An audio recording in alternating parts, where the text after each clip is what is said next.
really just to say thank you for hosting us, and I think you'll all enjoy a tour of the building. Some of us came here 2 years ago and had a wonderful experience, so it'd be nice to share that more widely. I don't believe it was really just to say thank you to Lucio. It's Lucio, just to say thank you very much for hosting this, and we look forward very much to the tour a little bit later on, because the facility here does some amazing science, really diverse. But we do that at the end of the meeting in about 11 o'clock. Yeah, lovely. Thank you and your staff. Super, good. So can we project the slides? Yes, they are. They are. Okay, I'm looking at this, but then that's something completely different. There is, can we take this message? Oh, okay. So we go to the next one. Super. Yeah. Okay, so formally the question is, I think everyone's had a chance to look at the agenda and the presentation on life sciences. So does anyone have anything to add to the agenda? I'll just say one thing before we start though. So this will be my last meeting as ISTAC chair. ISTAC itself, Jana tells me, is the organization that finds and proposes to the GA the successive chair. If we don't do that in time, then Luis was reminded of what he signed up to when he became vice chair. So Luis, should we find it difficult to find a replacement quickly, then you will be acting chair. But we already have a process in mind. And what I would say is I'm going to suggest something to ISTAC after this in terms of taking on the search for the next chair. But we have some thoughts already on that. So if there's no change to the agenda, then we go straight into Ceric Life Sciences strategy. So I'm going to do this as a double act with Annalisa. Annalisa being the card-carrying life scientist. Really just to remind you of the background to this. So as Jana presented yesterday, Ceric sought strategic directions, initiatives that could be supported to boost science in certain areas. And we saw, actually, I think, a really quite impressive response to that, as is illustrated in this graph here, that by funding directed projects in energy materials, there was a really significant increase in, first of all, the user engagement, then actually the science that was delivered.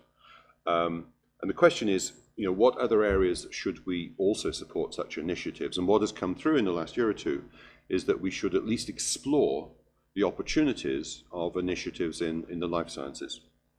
So if we go on to the next one.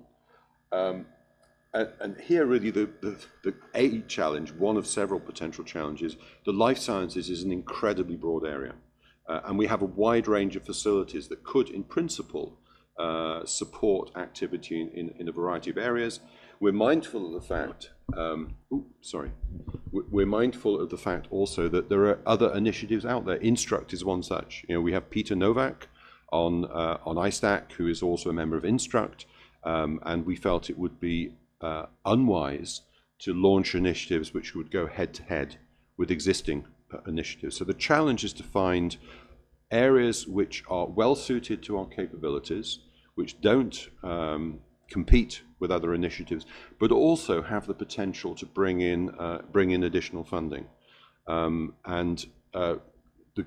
intersection of all of those areas is really where ISTAC itself, through a working group that was set up about 6 weeks ago, sought to identify areas where we could actually focus our attention. Which is not to say, incidentally, at the end of the day, all of the applications, the science that we support, should be excellent base.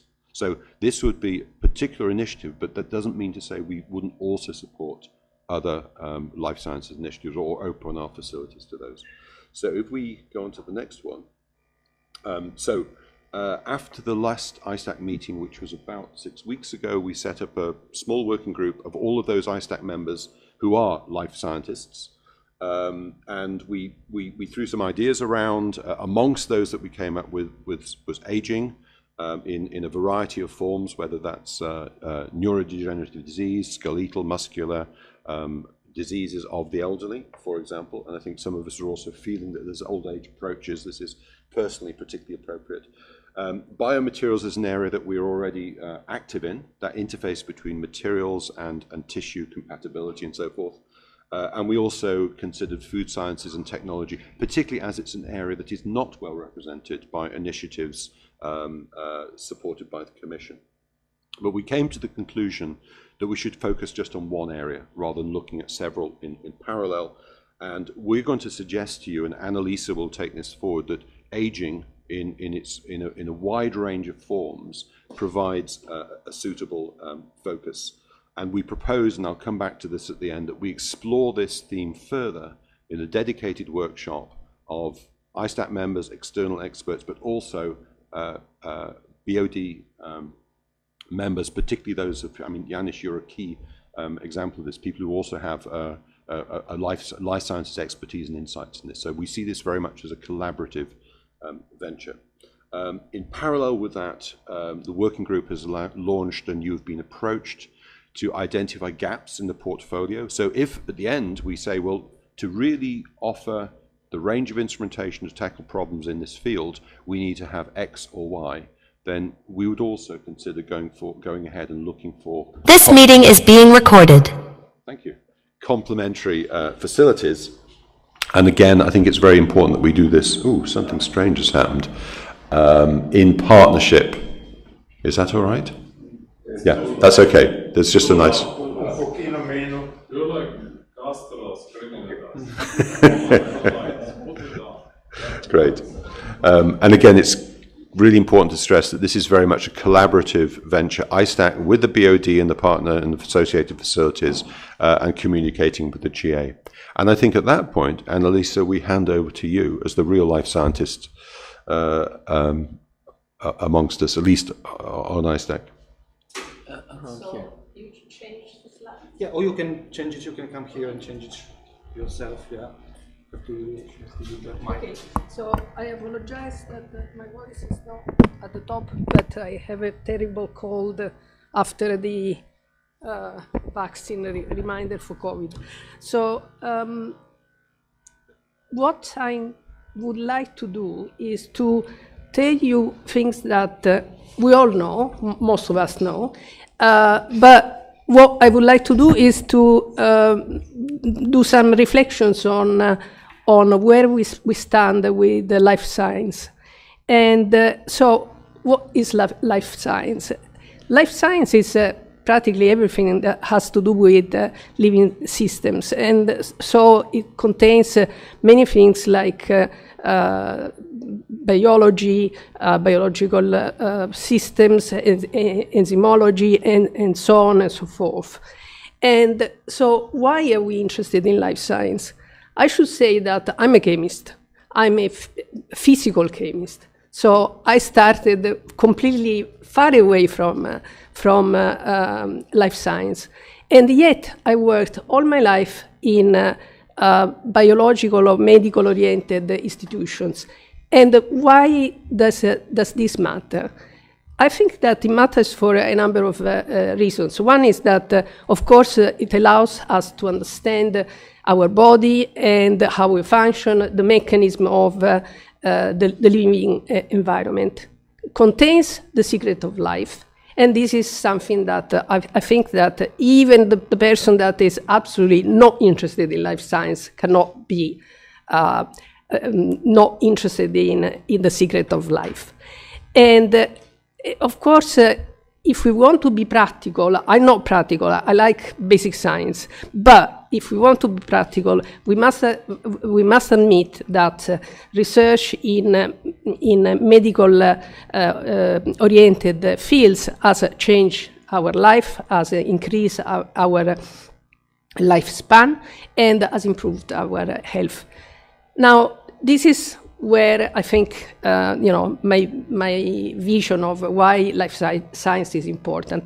But then, of course, we also should wonder why is life science, or why could life science be interesting for Ceric.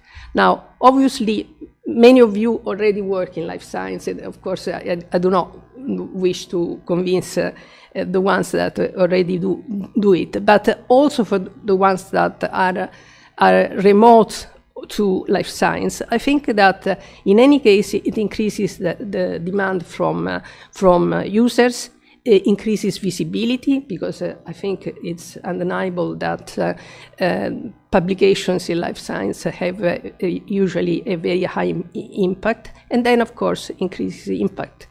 And so this means that it's not only important for the life science scientists, but also for all of us, for the whole Ceric community. Now, I should try to reflect on you on something that that came, I learned during my period at Ceric. And when people talk about life science, there is a bit of a misunderstanding, because some people think that life science is, or they confuse structural biology with X-ray crystallography. Now, there is no doubt that X-ray crystallography has made an incredible impact on our society, because when in 1953 Perutz and Kendrew, and at the same time also Watson and Crick, got the Nobel Prize for two major achievements in crystallography. One with the structure of myosin and myoglobin and hemoglobin, and Watson and Crick with the double helix. They really made an incredible contribution, and the number of structures, X-ray, but not only X-ray, that have been solved in the years is shown on the slide, and obviously we are sort of always increasing. And now, of course, we all have heard the fantastic news that these three guys got the Nobel Prize, just got the Nobel Prize in chemistry for a tool, AlphaFold and AlphaFold-like software that has actually used all the information, all the many years, all the hundred thousands of structures that have been solved, to be able to predict reliably protein structures.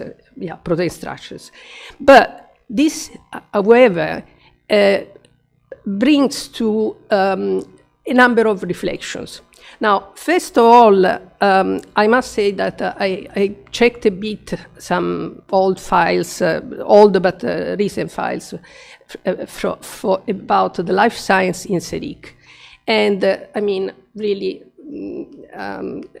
it's quite clear that from the statistics, these statistics were from autumn 2023, it's very clear that the life science, that is the blue part, it's really tiny in Ceric. This is really something that maybe suggests us that we could do something about it.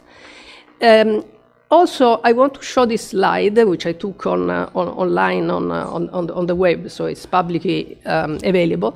That is a comparison of how life science is represented at Ceric. Now, I took Ceric because it simply was very easy to assess the data. Now, there are two interesting things about this slide, which I really would like you to focus on. Now, remarkably, there is a difference. The statistics are different for structural biology and life science, as structural biology was not part of life science. And this is really a bit funny, because, and also medicine, why medicine is not life science. Now, no problem, maybe for statistical problems, we might want to distinguish between the three fields. But at least I think it would be fair to put the three fields together, and if you sum up the numbers, then life science in general is as big as material science. So this is one thing. And the other thing is that very clearly, we could do something in Ceric to promote life science. Now, what, why, now how. And how is, of course, with a number of techniques that are already represented in Ceric. Sorry if I missed one, but I tried to put all the ones that were most obvious and very clearly represented. But then, of course, we want to, we don't want to stop here. Here is where we say, what next? What do we want to do next? And here is what we want to do next in general as sort of scientists, but also what we want to do next in Ceric. So this is a presentation that I adapted for Ceric, but I thought of this field for a long time because I had to give a lecture at the SEALS. So I really thought, I tried to think very much through where I see the next developments. And when I asked around, obviously I always ask around, what do you think we should do next as a structural biologist, as a, life scientist? Some people told me, well, we want to tackle yet another, a bigger system. I don't think that is really the frontiers. I mean, of course we want to go to bigger systems, but I think we should be more subtle. And there are challenges that are much more challenging, much more attractive in a certain sense, which are now available now. And so we should really try to catch this possibility at this moment. So I thought of three major developments, and I want to discuss them with you very quickly. So I won't take the 50 slides promised by Andrew. So the first thing is that now life science has the possibility of, let's say, structural biology, but then I'll come back to the difference between life science and structural biology at the end. Where structural biology has the possibility to introduce a dimension that has never been there before, which is the time dimension. And this is, of course, is really an incredible possibility. Now, I'm a chemist, so if you tell me, of course, I don't work in the lab, I never worked in the lab, and I would be disastrous. But if you tell me we have the possibility to follow a reaction in time. And in biological systems, there are lots of enzymatic reactions that take place all the time, and that is the secret for important, essential metabolic pathways. Then I mean, that would be something that is incredibly attractive for everybody, not only for the biologists, but I think for the chemists and even for the physicists, because a reaction is anyway a physical, has a physical component. So now we have the possibility of serial crystallography, time-resolved Sachs and wax, and this is something that is not the far future. It's the very near future. It's something that is already being set up in at several synchrotrons, and this is really, really very, very important. The second field where I think we are getting there. We are not there yet, but we are really getting there, and it's really amazing, is in situ. So the physical chemists, the biophysicists, have been working for many years with systems that were, sort of a molecule in a diluted solution, in a hyper diluted solution. But the reality is completely different. The reality is that the molecules, any molecule, acts in an environment that is highly crowded. And the molecular crowding is a field that has more or less started around the beginning of this millennium, and over the past 25 years has really, sort of increased in importance, in interest. 2 years ago, we organized a meeting at the SRF on molecular crowding that was a real success and so on. So we want to work. Then there are also a number of other techniques like X-ray photon correlation spectroscopy that allows to look directly in crowded conditions. And I don't know if you have seen, but there was very recently a paper in, I saw it not the original paper. I read after the original paper that at the moment is still in review. But there was a paper that was absolutely incredible, in which some scientists did sequencing by very advanced mass spectrometry directly in cell. So this was absolutely incredible, because it means that we do not need a purification, we can directly see what is in the cell. So this is something that really is one of the points of future in structural biology.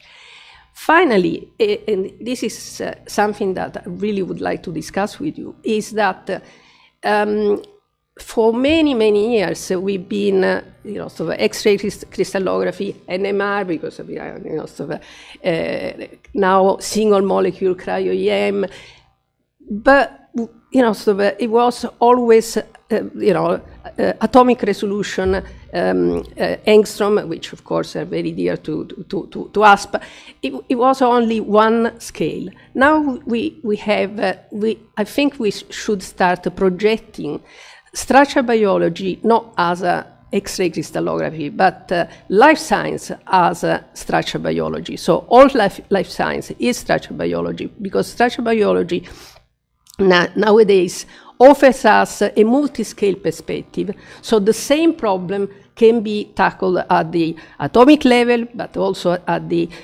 cellular level, at the tissue level, and at the organ level. And just to give you an example, so this is multi-scale approaches that go across from the atomic resolution to much lower resolution, but the thing is the challenge is to integrate these different scales. Just as an example, I give you the example of muscles, a field that I've been very active in for many years. So muscles started with around the 50, with the idea that muscle contraction is due to the sliding of two filaments, and that it has been very interesting for physicists, for chemists, for structural biologists, for biologists, and so on. Now is the first time that we are able to start with the atomic resolution structures of the muscle components, but then go to bigger systems, for instance, with small angle scattering, and then go to cellular models and cryo-EM, SAX, WAX, and so on, up to tomography. And for instance, here there is a picture on the left-hand side of hierarchical phase contrast tomography. This is an incredible picture that was taken during the COVID for a lung of a COVID patient. And now all these different scales can be combined to put together a bigger picture of structural biology and life science.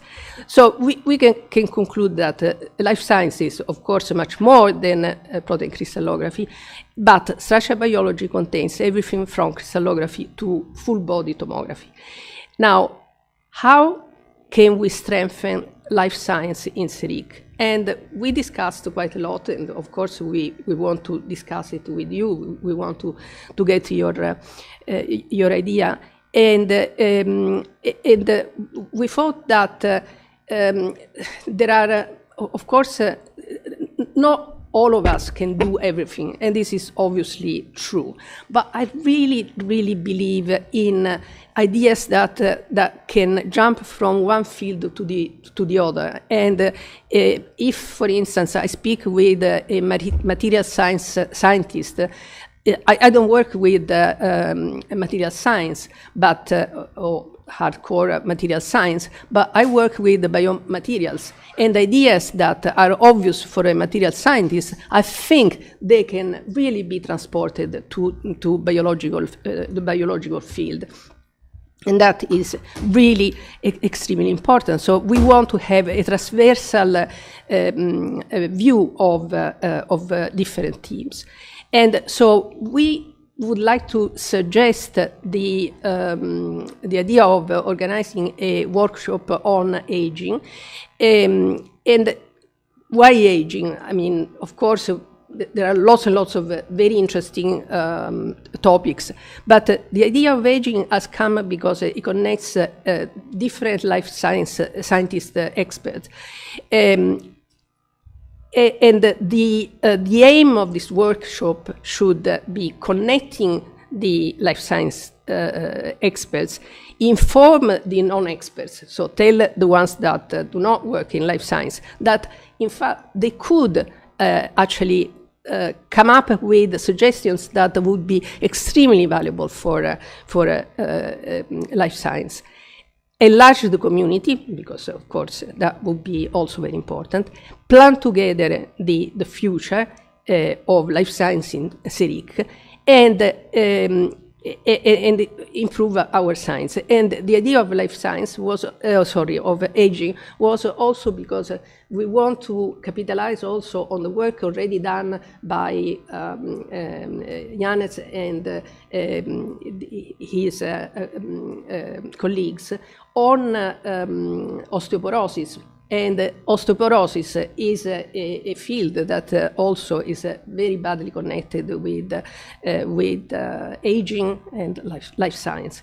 And with this, I pass on the topic back to Andrew. Thanks, Annalisa. So I guess the questions for the BOD are, do we believe that we do need some sort of initiative to stimulate activity in the life sciences? I think the evidence of past activities is one that if we do this, then there are rewards to be had. If that's the field in which, this very broad field, that we wish to launch some kind of initiative, we would argue that it needs some focus. The field itself is far too broad. And for a variety of reasons, not least because I think we identified key strengths among our existing portfolio, multiple length scales, dynamics, which would play to those strengths, but we don't yet have all the range of techniques and instrumentation. Actually, something you passed over quite quickly. It's quite clear that AI and data and computational modeling will also play a key role. Now, we're not suggesting we're trying to do all of these things, but we should at least have a discussion about whether there's benefits to be had for engaging more widely outside the range of techniques that we have. And thirdly, and this is really the key question for the BOD. Sorry, following this slide, because these are the projector ones. Oh, I'm sorry. Ah, yes, of course it is. I'm really sorry about that. I'm just getting mixed up with too many screens. So for those, yeah, okay. So just very quickly. So first of all, our suggestion is we do launch some form of initiative in the life sciences. Secondly, that it has a focus, and that focus is aging, which can have a broad range of interpretations neuroscience or neurodegeneracy, musculoskeletal, certain rare diseases, and also can incorporate themes around biomaterials, drug delivery systems, and so forth. And then finally, what we propose is, if we agree that this is a suitable area for focus, that we explore it in more detail. And we bring together a wider range of people who have expertise in these areas to really look in depth about what the particular focuses in that field might be, whether or not we really do have the full range of instrumentation to make an impact, and if not, who we might approach, and then to discuss a timetable and perhaps specific initiatives to take it forward. And in the past, the sorts of initiatives have involved, supporting studentships and postdocs in certain areas, but also supporting instrumental development that will enable our existing instruments to be more purposed, more directed to research in certain areas. And we certainly sense that you touched on the fact that, Janusz, when you looked at this challenge about life sciences, you suggest a particular focus in osteoporosis. There's clearly already activity in this area. It seemed to us very obvious that if you look at what we already have in SACS, in mass spectrometry expertise and so forth, there's already the core of a range of techniques where we could make a real impact in this field. So the final question for you is, would you support ISTAC, and particularly a working group of life sciences experts within ISTAC, to take this theme forward with a workshop that realistically, to do it well, we probably wouldn't be able to organize before late spring or early summer? This is something that, if done properly, will take a good 6 months. Michel van der Est has offered to help coordinate this as well. Well, I think I'll leave it at that, really, leave you with those 3 questions. Do we need initiative? Is an appropriate focus aging? I know we've sort of just presented this very quickly. And then finally, we propose that we take this theme forward with a dedicated workshop. So, comments, questions? Yeah, Yeah, so we are an Institute of Materials, Material Science, Materials Physics, but we started since a few years ago to work more in life sciences. And what is the main concern, what is our main, let's say, play we do in this area? What we think it's very important is this interface between synthetic materials and living materials. Even by this interface, it's also important to see how one can transduce signals from the biological components to synthetic. I mean, on one side, for example, you can have a transistor, on one side a neuron, how you can make a connection between these two and get electrical signals from one to the other. And I think life sciences I'm coming from semiconductors, so I'm used to order, to clean rooms and stuff like this. And when you look at biology, you find very complex things which you don't enjoy at all.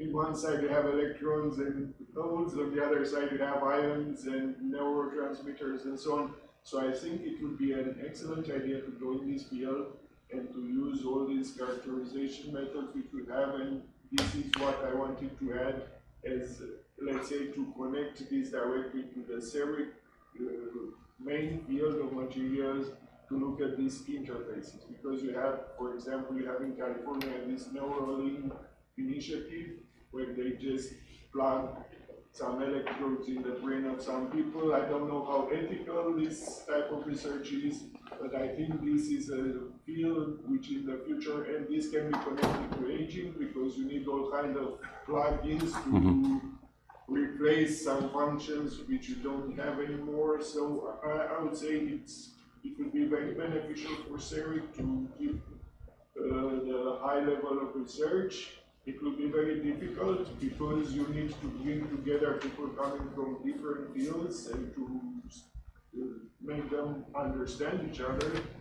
And I would say to move on. So it's, Sorry. Thank you very much. I also noted there was a really nice poster yesterday where your facility, looking at the structure of fibers, had been related to measurements done on misfolding of proteins with FTIR at Electra. So there's clearly already work being done at these interfaces using our facilities. So, just because you think of yourself as primarily a physical materials facility doesn't mean to say that they can't be used. Absolutely, absolutely. Other comments, questions? Carlo? Yeah, no, what I was wondering is, fine, nobody more than me can be happy about aging and the study of aging. But I wonder whether the other options have been discussed, for example, food. Because, is also somehow politically interesting to go towards food as Italy and Central Europe, I think. So I wonder whether it has been discussed or not, and whether it has been put on the side because it was too difficult or there were not enough informations available and so on. So we also looked at food. We looked at, there were three areas: food, biomaterials, and aging, and we felt there was potential in all of them. This seemed to be the one that drew most widely on our portfolio. And I think we felt if we tried to do too many things at once, I think we felt that let's just do one at a time and do it as properly as we can. And this is really very much an exploratory phase. So the next stage is really to say, given our capabilities, given potential funding initiatives, which is also an important thing for aging, because clearly research in this area is something which will be increasingly supported as Europe faces the challenges of an aging population. So, and we've got a hand up here from Lisa. Lisa, please. Can you hear us? Hello, do you hear me? Hi, Yeah. Yes, Lisa, please, go ahead. Yes. Yes.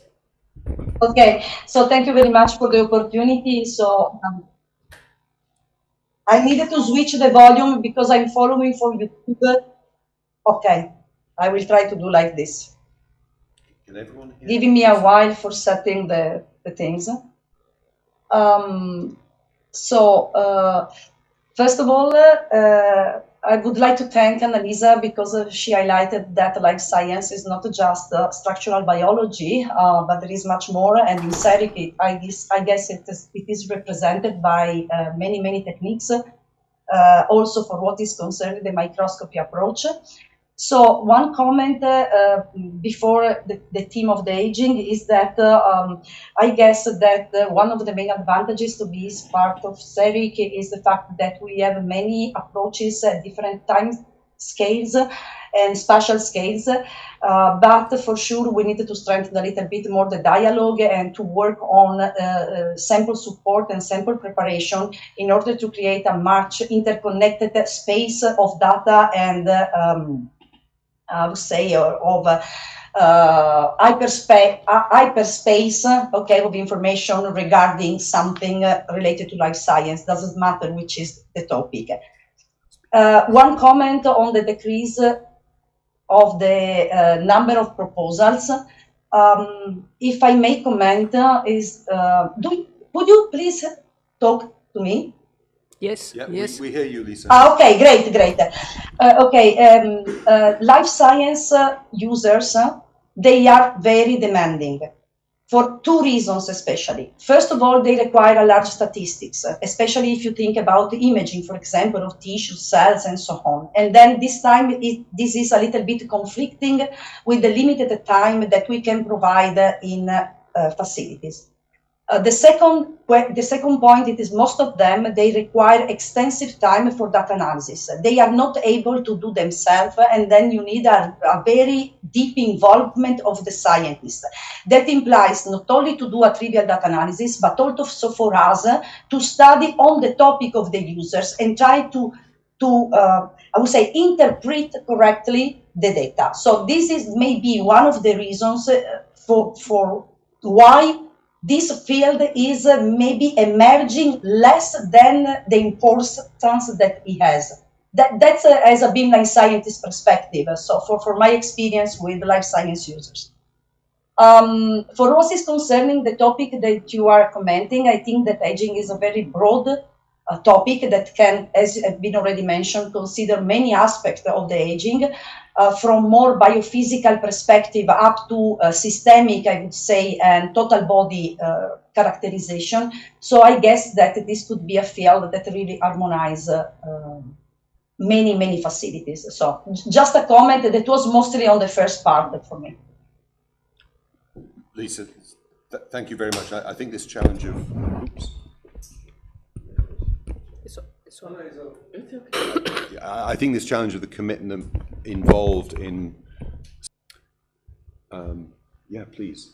I have a couple of questions. First of all, thank you. As a coordinator of a life science project that actually deals with other stuff, about aging, looks like very promising, but I'm a little bit worried about the fact that it's actually really broad as itself. So what is actually the way to, let's say, identify some specific option? Second question, life science and aging as well brings in also another complication from the point of view of data management. Okay, that's because actually if you want to do real science on this and real application on that, you have to deal with data that are coming from patients. And so GDPR implication and managing of this data, I mean, you mentioned osteoporosis, of course you can do it, let's say theoretical and do, but at a certain point you have to need and to analyze real data for that. And this actually can be really a challenge. We are actually experiencing a real challenge on a project founded by Friuli Venezia Giulia region on rare diseases, and we are actually not able yet to get the real data to be analyzed, and that's actually something that can be a problem. So maybe I can respond on the very first point. So first of all, thank you, and then hand over to my life sciences colleagues on the rest. Clearly, we have to find a focus, and what will guide us, I think, in this is to look at the intersection between our capabilities and perhaps capabilities with some other things added, if that's realistic, the opportunities for funding, and how we see our engagement with the community emerging. So we already have very good points of contact with relevant parts of the community, but so it's those three things. It's technical capability, engagement with the community, and potential funding initiatives. And within that, we will then try to find specific focus. And that's really the purpose of the workshop, is to explore where the focus will be. So this is really quite an early stage. I'm perhaps less able to speak on the whole issue about ethics, GDPR. For one, I'm not sure how far down that road we're going to go towards real tissue and so forth, whether this is looking at the sort of the more molecular systems, or whether we would be looking at tissues taken from animals, from humans, from whatever. I simply don't know that, Annalisa. Okay, so I give you my personal opinion. Of course, we do not want to open the discussion of how our life can go on forever. We would like to do that, but not for a workshop. I think, for me, the purpose of the workshop would be to get people that work in aging-related fields already in large-scale facilities. So take people like, Alexandra Pacurano that works on microscopy at ESRF, and take the people on the organ atlas. So the question of this workshop is how could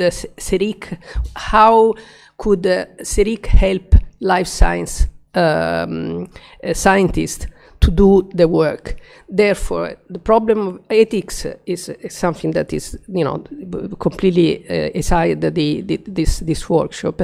And here we really want to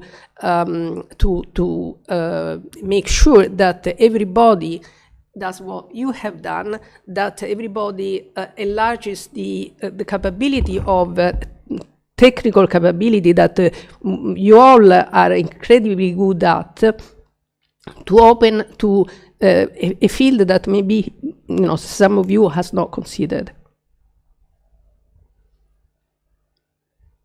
Please, Francesco.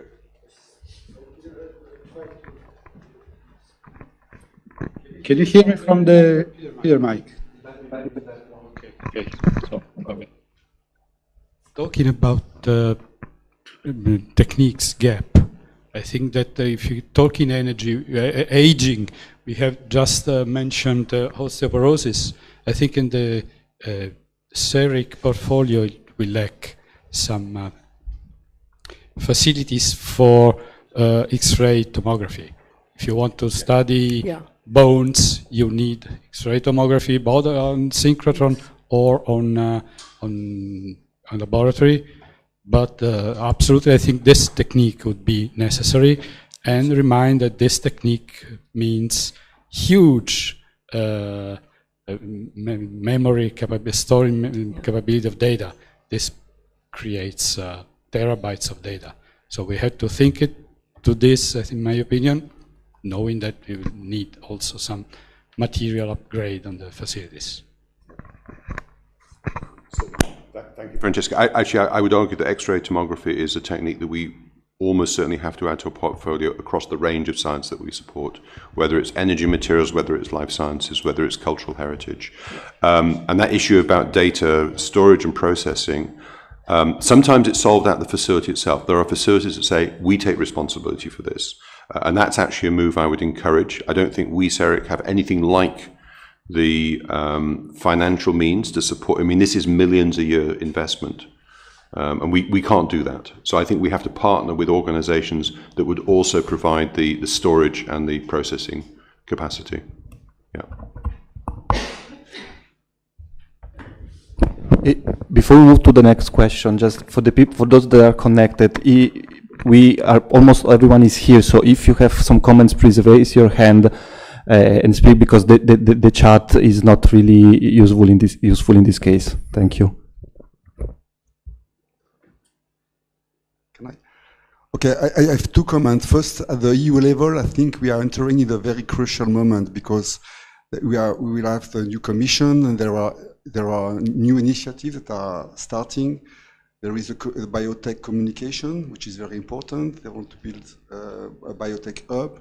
There is Draghi and Letta reports, and research infrastructure are very important. And for Ceric, I think there will be some opportunity of funding.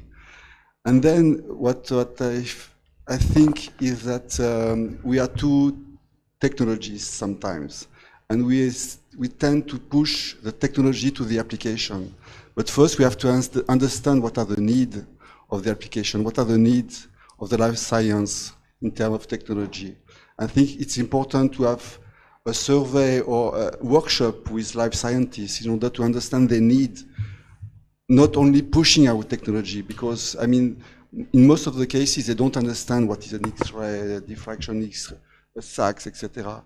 And they have problems that are very practical, and sometimes in looking at the website of Ceric, it's very difficult to understand what can be done with the instrumentation. So I think we have to adapt our demand, even increase our portfolio to respond to the demand. This is very important. It's a long-term work, but I think it's very important. Pascal, thank you. And I'd just say, for those outside the room, that was Pascal Colpo from JRC. Thank you, Pascal. Can I add one thing? I agree completely with you, but the idea of this workshop is really to invite speakers that are at the interface. So people that are used already to questions from life scientists that have no idea about what to do, but at the same time they already work at a synchrotron or whatever facility, and so they are at the interface, and they can speak to other scientists, showing what the needs and also what the answers can be, and hopefully the people that do not work on life science can say, but I can actually suggest something that you haven't thought of yet, but can be added, and I can do something that has not done before. Jana? Yes, and I'll come to the second part, which you mentioned, that it's very difficult to find things. Jana Kolar speaking. Sorry, this is people Yeah. in the outside the room. What, Yes. If you don't recognize my deep voice, I'm sorry. I also got vaccinated.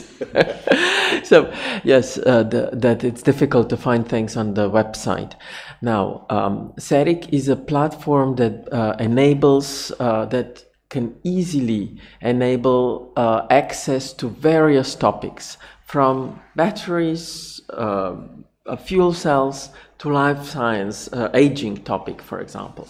But what would need to be done is to improve the access to the understanding of the offer.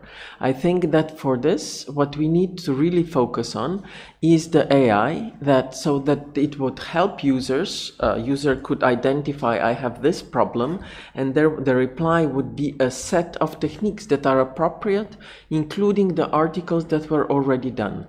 What we then have already on the website for several of the techniques, short introductory videos, what the technique can do. So it's just this interface which is missing, and I think the right way to structure the website is not to improve how it's organized, but basically to add the chatbot that would help interact with the website. And then we can add various techniques. It will be absolutely clear to find them, basically. Yeah, that's the Thank you, Anna. Any other? Marek Stankovic.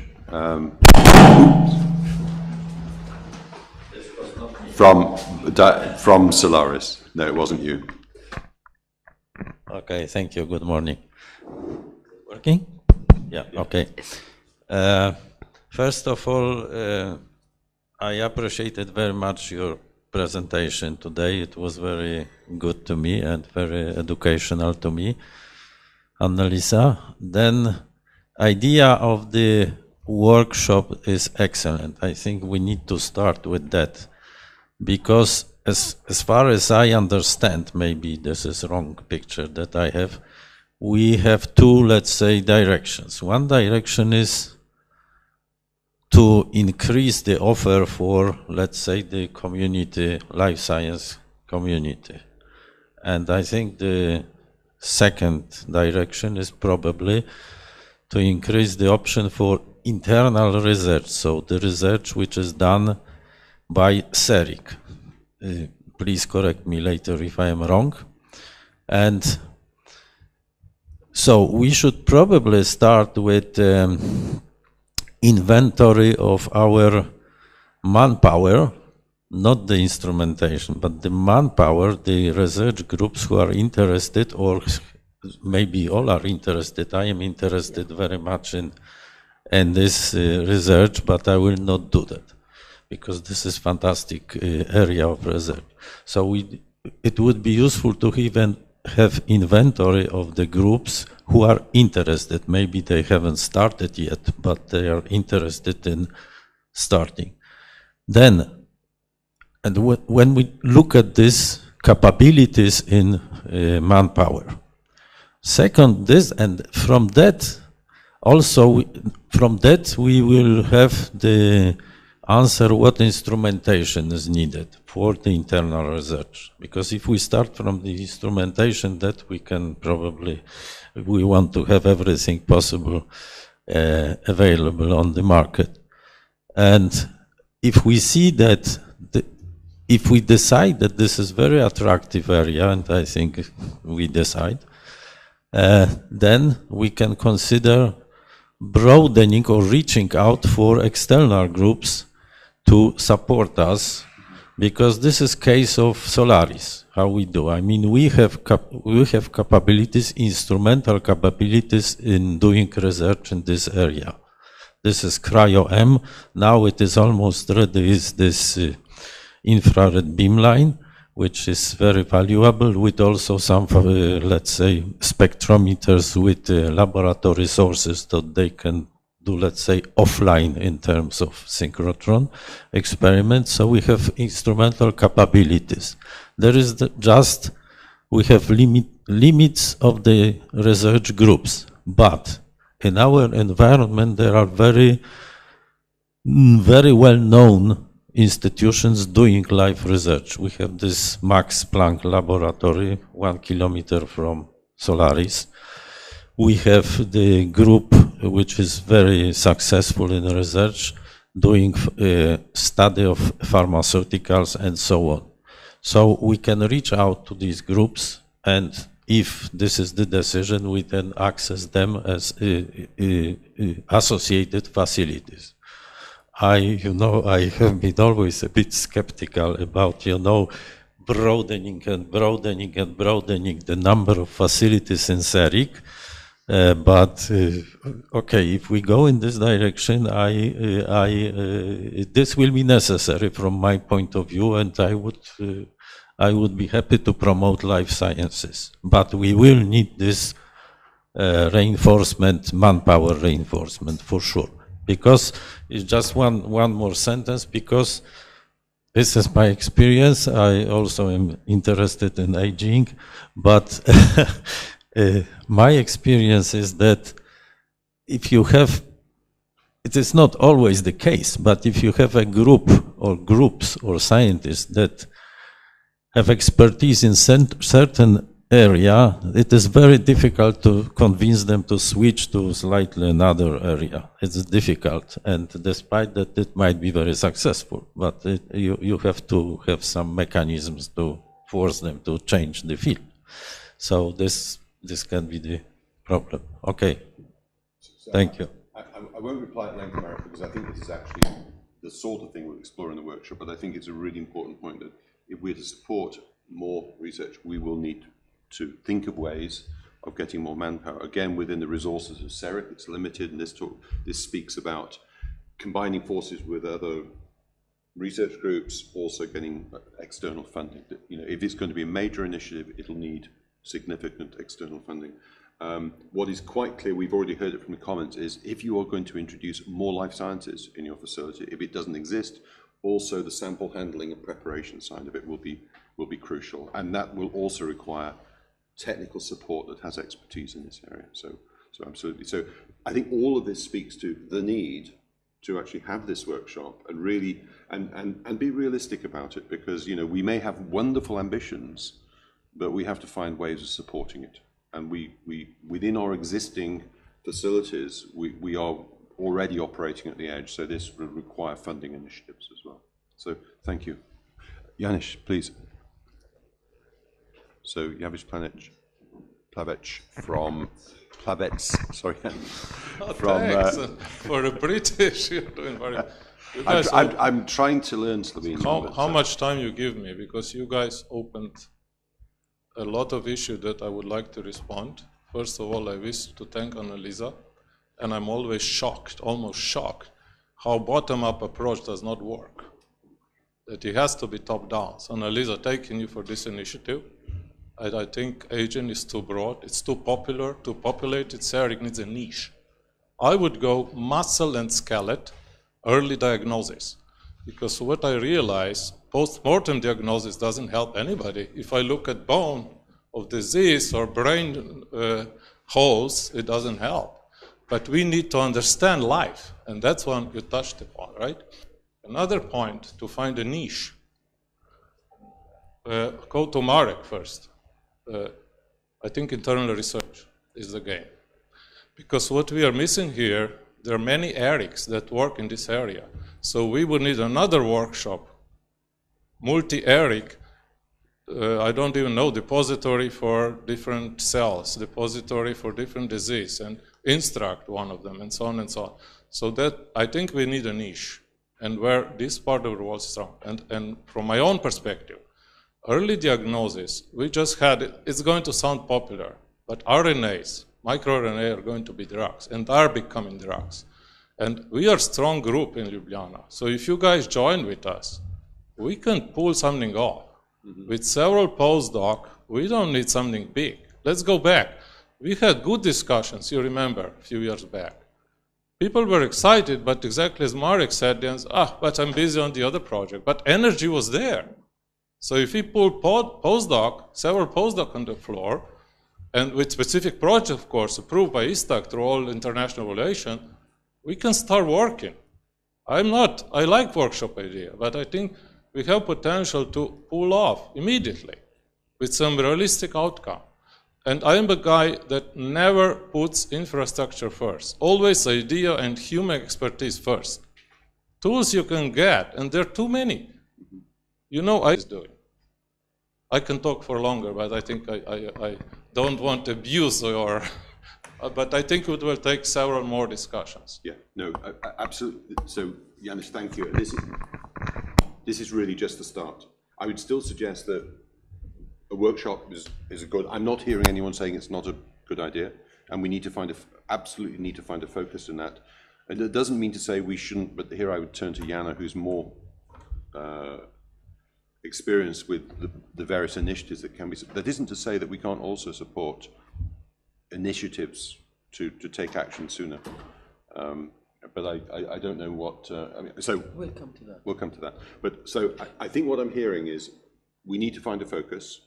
A workshop, and actually we still need to develop what that workshop would entail, and we would discuss that with you and share it, and we would invite you to help us refine that and anticipate that that's something that would take place late spring or early summer, because if we're going to get the right group of people together, it will take time to do that. Yeah, so I think if we can agree, we will take forward, under the guise of the next ISTAC and its chair, the concept of the workshop, and I think separately what you suggested, perhaps just taking forward more urgent action with one or two well-funded, is something which I turn to Jana for the potential scope of that. Maybe that's an offline discussion afterwards.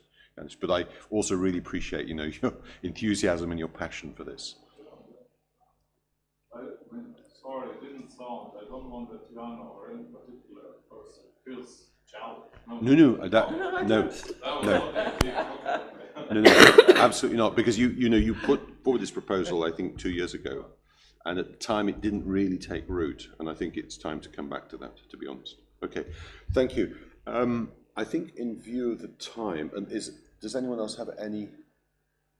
We don't see anyone offline. So I take that as a green light to go ahead to develop the concept and to work with you to find the right focus and identify what resources might need. And I say, those of us who are rooted in, if you like, the more sort of physical infrastructures in terms of doing measurements, we're also very aware that we've recently acquired a range of additional associated facilities, which will also provide complementary. And I think this is partly part of the challenge of better integrating the recent acquisition of a range of associated facilities, particularly in the life sciences, particularly in Italy.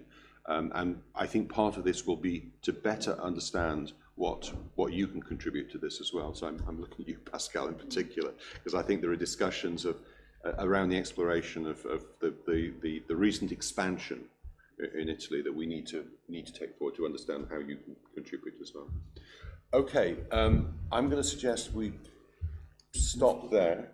We've got a bit of time before the coffee break to take the next item. Mm-hmm. Yeah. We have the coffee break now. 10:30, I think, was the coffee break. Yeah. Oh. So let's do it now and so. Okay. Coffee break. 15 minutes. Okay, so we are back in 15 minutes. 15 minutes coffee break. Okay. Thank you, everyone online as well. Huh? It doesn't say anything. And hi, sorry if I didn't look across and say hi. So I didn't want to put you on the spot, but jump in at any point, please. No, it's. I think what you said at the end was the important. This is just the start. This is really just the start. No, I think that we should go with the landscape. I think the associated facilities. We need to understand what the capabilities are. These are the key points. The additional ones once we know what the publication. If we need them, if we need additional ones, yeah. Take what we have now. Take what we have. But I think X-ray tomography is going to be the problem with X-ray tomography, as people have said. The resources required are huge. Do you know that we are funding offline TomoLab through EOI? Yes. So expression of interest. Yes. That one's already ongoing. That will be offline. So it will not be included in the electrostart period. It will work through it. We'll have 20% access to it. So it's offline. It's not synchrotron based. So, but still. And as for the data,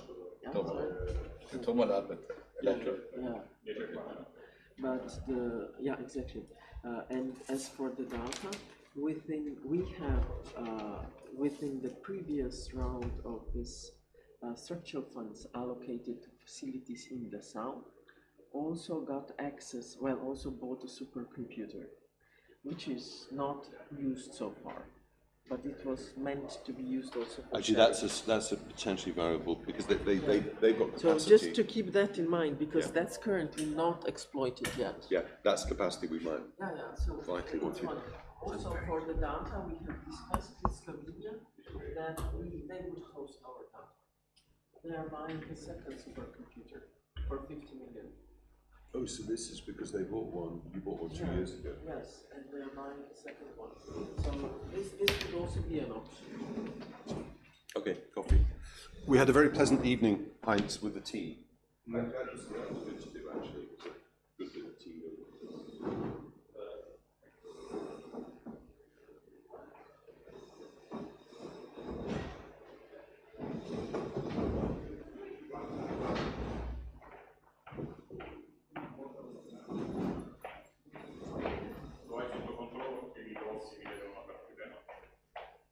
Verso che ora il lancio lo prevediamo a luglio, giusto? Sì, il primo transfer arriva alle 12:45.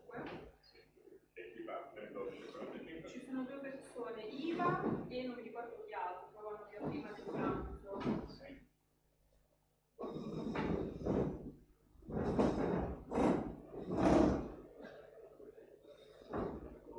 Sì, perché io avevo già distanziato un po', ma sono poi passati verso il campo di spazio. Se aveva qualcosa da riuscire, tutto bene?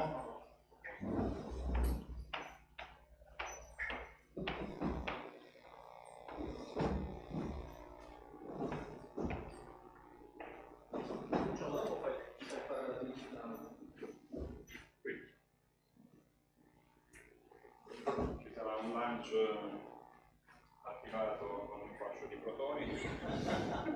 Scaldi con quelli. Scaldo con quelli. Tu parti invece dopo, no? Non prima del lancio.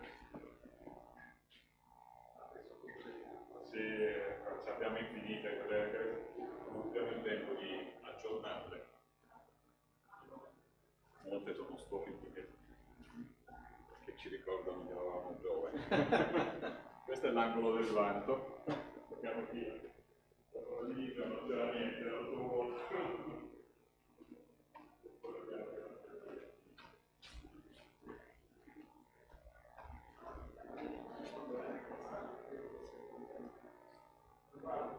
A me hanno dato l'incarico di realizzare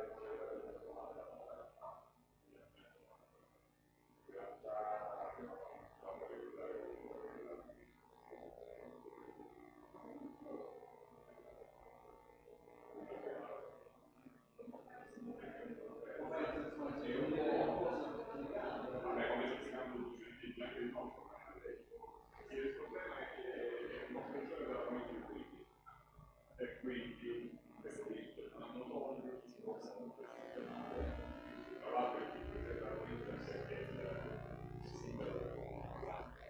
l'altro i pezzi grossi al momento soldi per cui non si possono fare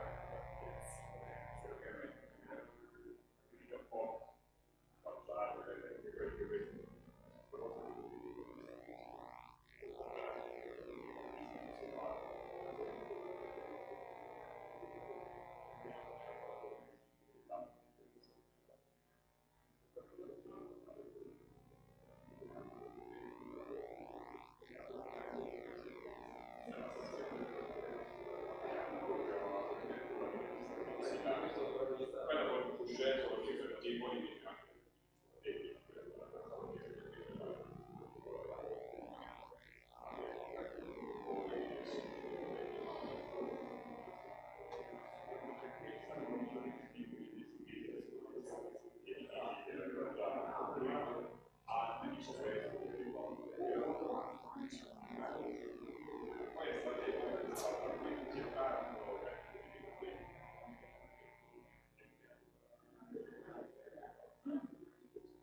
quello che è risultato nostro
So you should be back to Lecce or to the airport? Yes, so you should take the last transfer task that we depart from here for the transfer first drop us to the airport of Tbilisi and then comes back to the hotel in Lecce.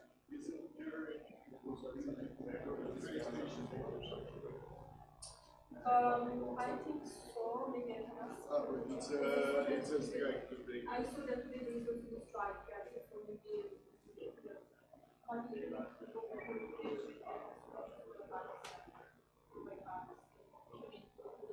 Yeah, no, it just Sì, sì, ma io basta mangiare.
Просто.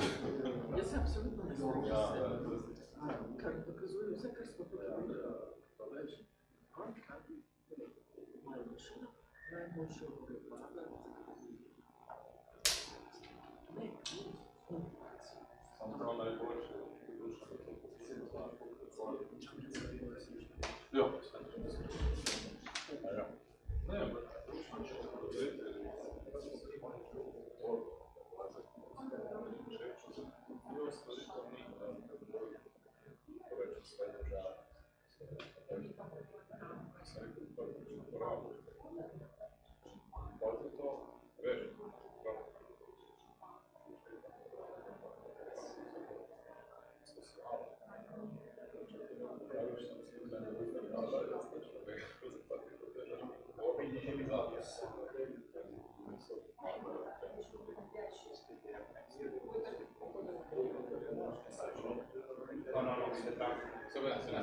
Quello prima di passare il controllo di sicurezza.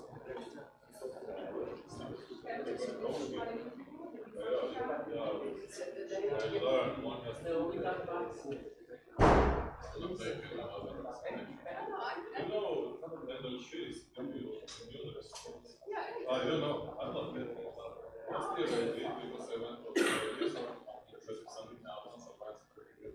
This year I will. I think it's it always is worth. No, we'll catch it. Yeah, exactly. 6 days of coffee.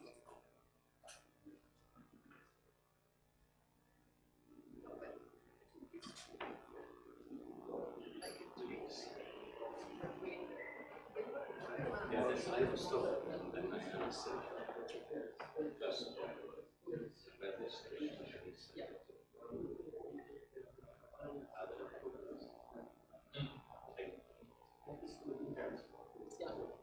Yes, yeah, exactly.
it's even a bit deeper.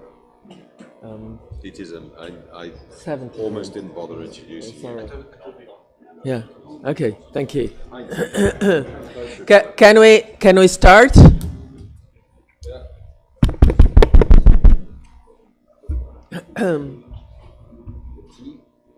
That's mine. Thank you.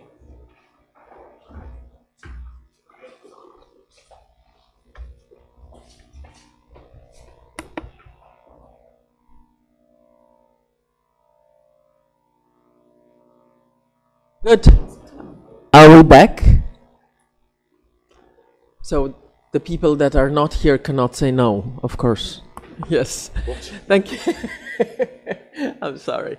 Okay, so if we continue, the next point is internal project activity. This is very appropriate follow-up to the discussion that we just had, because it is we will be looking at have the directors assessed the past funding activities by Ceric, the so-called integrating activities, and what do they think are the future needs from their perspective to strengthen Ceric?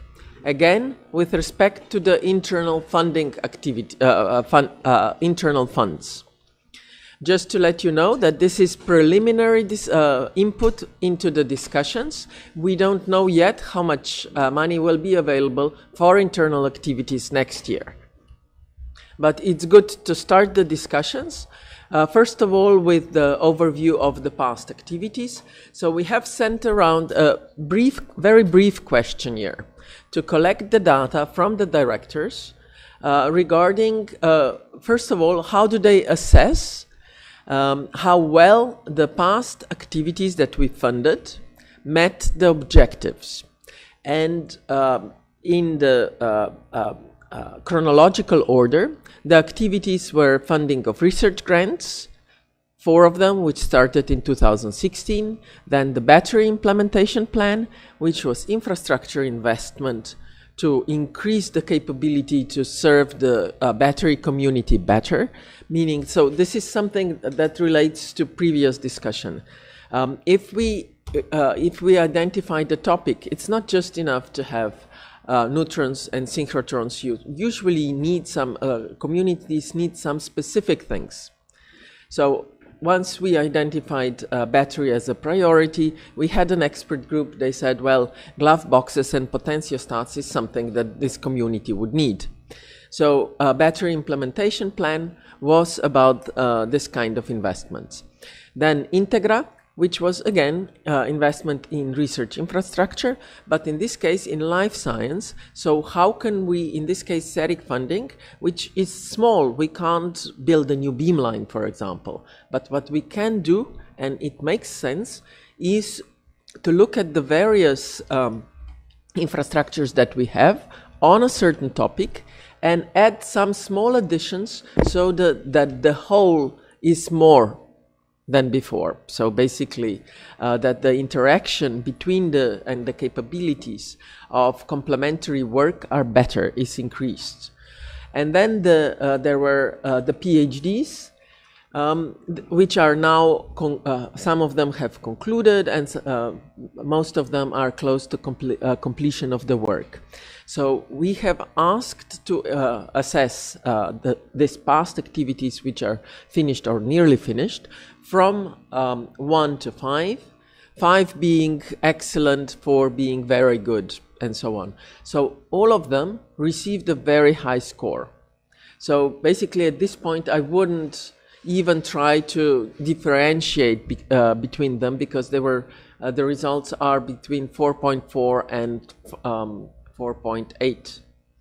Among the research projects, Ceric was awarded the highest score, 4.7, followed by Dynacuro Renewals and Mag Alchemy. Then the next one, oh, thank you. Yes. We have also asked the directors to tell us what in particular were the achievements, and the responses are here. Some of the responses are here.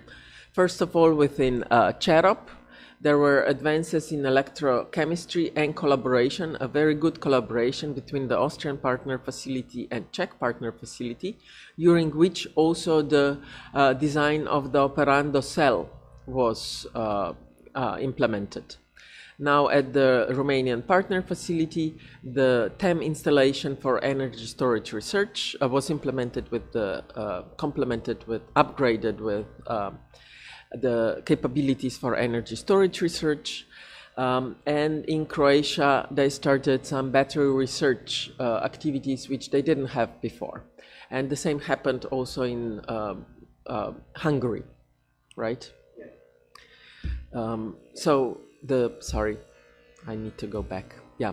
So regarding then we asked about the future needs. Now, not the needs of each of the department, but the needs that would strengthen Ceric again, because this is what the Ceric funds are used for.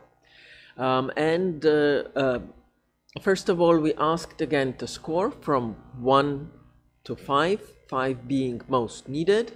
But then we also said, very briefly, can you describe what is it exactly? So for Czech Republic, it was investment in the equipment. For Croatia as well, in addition to this, administrative support. For Hungary, collaboration with something that would enhance collaboration with industry, so TT, ILO, and this kind of activities. For Italy, equipment investment, because they're getting into the rounds of upgrade. Human resources and communication for Poland.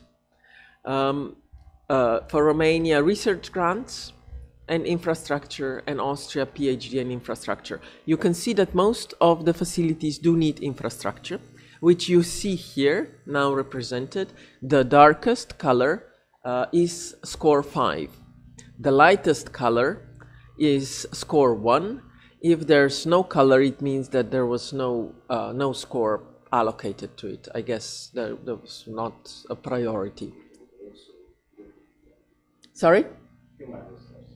Yeah. Yeah. Okay. Yes. I could understand, especially engineers. Yes, I was missing that part in your answer. Yes, but there is the score. Yes. So as you see, the infrastructure investment is required most in the facilities, apart from Poland, where the human resources are required because they do have the money for the development of the beamlines, apparently, right? This is the interpretation. Followed by, well, research grants received high score. Now, this is the basis for future discussion. At the moment, we do not know what the carryover will be. This affects the money that will be available for call next year or a year afterwards. Now, within Ceric budget, what we have available for a call is usually around $1.5 million per year. But then there's the carryover from the past year, so it accumulates. So expression of interest was for 5 million. This was the call in 22. Now, when looking at this, ISTAC and Board of Directors and the General Assembly, of course, will need to discuss probably also the variety of funding sources, because the funds that Ceric has is just one contribution. Then, of course, there are European funds, national funds, structural funds, and it's important to understand which are the best to use for certain things. So, for example, members, Ceric members, the countries commit when they join to keep the level of their research infrastructure at internationally competitive level. Yes, but they should be held to this commitment, actually, because if we look at the research infrastructure, it's so expensive that out of the small amount of money that we have, we can't really build beamlines, for example, or do major investment. What we can do is incentivize certain activities, strengthen certain activity. So in the past, when we looked, we invested in research infrastructure, for example, it was in batteries to strengthen a priority across the different partners. We did it in, as I said, in life science to increase the with small things, increase complementarities between different partners. But then, for example, research grants, no one else can fund that among the facilities. Yeah, it would be important to also consider which funds are best for certain, to support certain activities. With this, I'm done, Chair. Thank you very much, Jana. What input would you like from us, if any? No, this is currently the input for the further discussions. We will know how much is the carryover shortly, so it will be discussed at the General Assembly, where the budget for the next year will be accepted. So we will, if there's the proposal for the integrating activity call for next year, it will be just integrating activity without specifying what specifically. Okay. But you might want to consider then the priorities such as Electra dark period, for example, that might need some incentives. Life science that you might kickstart with certain activities, for example. So there's a number of things that, yeah, would need to be elaborated. And it's good to know what. Here you go. Yeah. This on. And it's good to know what the priorities are across the different partners. So also regarding research infrastructure, as the next executive director, you could go to visit all of the ministries and remind them of the investments. Okay, thank you very much, Jana. Outgoing executive director. May I also please, add something to the Integra project? Because actually, I was quite happy what Annalisa was presenting. Yeah. Because this was actually a part of Integra.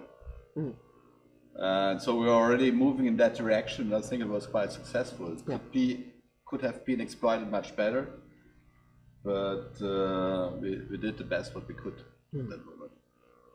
Thank you. Yeah. Okay, any other comments, questions? No? Okay, so I think we move on to the next item, which is the SWOT analysis. So I understand that this was, so maybe a little bit of background for those of you who weren't at the BOD meeting. Ceric seat, and then in consultation with ISTAC, performed a SWOT analysis for Ceric, strength, weaknesses, opportunities, strengths, which will provide valuable input for future planning for the next year's plans, but within the 3-year framework, but also feed into the 5-year plan. And I understand, Jana, that this was presented to the BOD just 2 days ago. You had some response and feedback at that meeting, but maybe BOD has had more time to reflect.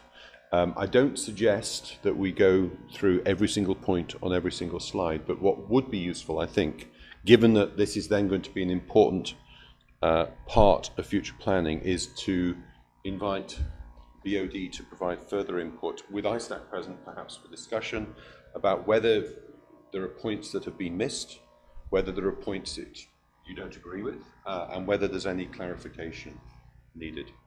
Would that be a suitable? So if I can just add a little bit of context. So Ceric is now implementing impact assessment, and we thought that it is the right time also to reflect on what are the future opportunities and the threats, basically the whole SWOT, in order to better plan activities for next year, and more importantly, next year when there's the plan to prepare a 5-year plan, it's important to consider what are the opportunities. Now, this, of course, will be linked then also with the priority actions. So it's very important what is discussed here. So this was, as Andrew said, originated. We looked at it at the seat of Ceric. ISTAC had formed then the SWOT analysis which you see. BOD has to reflect on it. You jointly need to then bring it to the GA, which should provide further comments. And this will be the guideline for the next period. So it's very important what's written here. So just. Thank you. So again, I think the key things here are, has anything been missed that you feel should be on the list? Do you disagree with the points made, and would you like further clarification? And the BOD has had a couple of days to perhaps reflect on their previous discussion. So with no further ado, so starting with the strengths, as I said, I didn't plan to go through them point by point, but I think from the point of view of ISTAC, the points higher up this list are probably the ones that they would emphasize more strongly, at least from their experience. And the experience of ISTAC here has largely been through not just the discussions of various initiatives, but also their experience of working with the facilities through the reviews. So where you see comments about engagement with facilities and so forth, that has been informed by their experience of, and I think all of ISTAC has now gone through at least one review cycle over the last 3 or 4 years. So they have some insights into the engagement between the Ceric seat and the partner facilities. So strengths, comments please, are there things that you believe have been missed out, different emphasis placed on these? Where do you see the key points perhaps? And are there any particular points that you either disagree with or would like to have clarification? Any comments on, this could be a very short session if, I mean, I know that you've had this, I mean, Jano, in the discussion with the BOD 2 days ago, were there any particular strong points made in response to the SWOT analysis? Well, mainly to the threats, okay. I would say. Okay. So let's go to the next one. I'm sorry. Yeah, please, Tomasz. So, can we just get the microphone? So it's Tomasz Belgia from BNC. Like SOX, SONS, and a few others are very strong. And what about the rest of it? We have 60 different instrumentations. Then how can we improve their performance in terms of number of users or something like that? Could you just repeat the question, please? I didn't quite get it. So then there are some equipments like SOX, SONS, then maybe the high resolution transmission electron microscopy or something in Czech Republic, which are very strong. They have a lot of users. What about the others? How can we improve? I mean, I would suggest that's something that comes through the individual facility reviews, where the team comes in, looks at the instrumentation, and tends to say these are strong and these. Well, and where the instrumentation is less strong, it tends to make suggestions about how they could be strengthened. So I think the feedback on that is most properly done through the PF and the AF reviews. I'm not sure. I mean, I think ISTAC would be very happy to further discuss individual instrumental strengths and weaknesses. So, for example, in the case of BNC, which we've just reviewed, Tamas. Yeah, I understand that. Yeah. But this learning strategy should be some time to formulate a response. I think, in very broad terms, it's unlikely that we would be able to support all the instruments that require.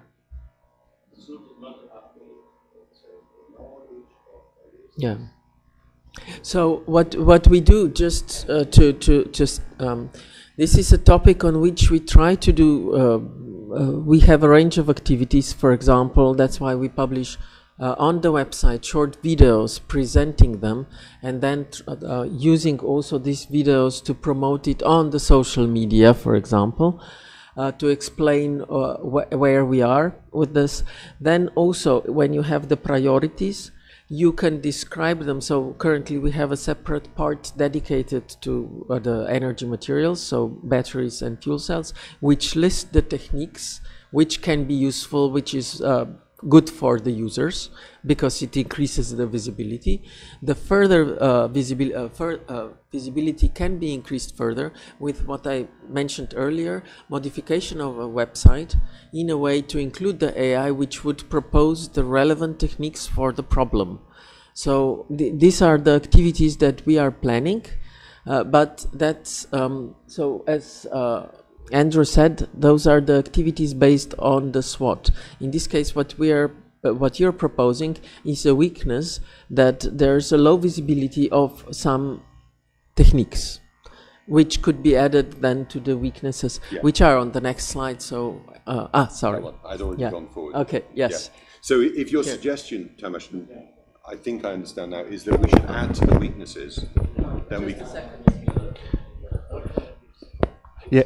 Just wanted to add something because some years ago Ceric developed a communication strategy to promote the different techniques to the users and so on. Now, in the last years we added new techniques, new laboratories, so this strategy has to be revised, and it will be revised in 2025 to understand what kind of actions, like the videos is one of the actions that we planned in the past, but from the communication point of view, how we can implement and promote better the different techniques and the interaction, the complementarity of the techniques as well, because one of the points is to actually let people, users of long-term SACS users understand how other techniques that are currently in Ceric can help them as well. So this is another action that we are planning to do. It's also a possibility in the proposal management system when someone is proposing, asking for a certain instrument, for example, that there would be a pop-up window saying that the complementary techniques that could be considered to address this kind of topic are the following. So this is also something that we have discussed too, but this also comes with the upgrade of the website. Yeah. But that's more to do with the actions that we take. Exactly. So I think among the weaknesses, Tamas, we can bring this out more clearly. But what you describe arises from a combination of less investment in those instruments and less visibility. So we can point 1 and point 1, 2, 3, 4, 5, 6 touch on that, but we can try and bring that out more strongly because at the end of the day, a key thing that we offer is a portfolio of instrumentation. Okay, we can strengthen that. To bring it to an example, what's going on with the Greek partner facility? The Greek one? Yes. 4th on Crete. Yeah. I think we decided last night I need to go to Crete. And because they've had how many proposals? Very few. Two per semester. If that. 2 per year. Now, with it's the issue of lasers. It needs to be discussed by ISTAC because associated facilities are accepted for 3 years and then evaluated. Their contribution is evaluated. In this case, it appears that it's not lack of visibility. I think it's competitive access through laser lamp with which we can't compete. Basically. Some techniques, even if we increase visibility, we can't compete. Yeah. And the route for access at the moment is probably more suitably through Laser Lamp Europe. I think there's a wider issue for later discussion about engagement potentially through ELI, and I've been encouraged by various partners to explore opportunities both in Magareli, in Szeged, and in Prague. Of engaging with those facilities where they're starting to produce secondary sources which can be used as analytic tools, and that's something. So talking to Alan Weeks, that's a discussion he would welcome. And we also spoke about opportunities in Magareli as well to better coordinate material science. One other thing about 4 to add. So the current procedure is for the associated facilities.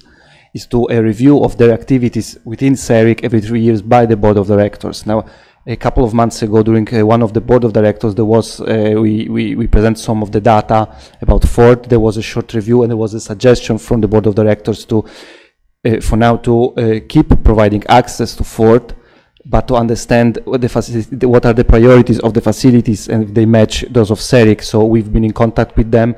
We find some possible collaborations, let's say, in the field of hydrogen.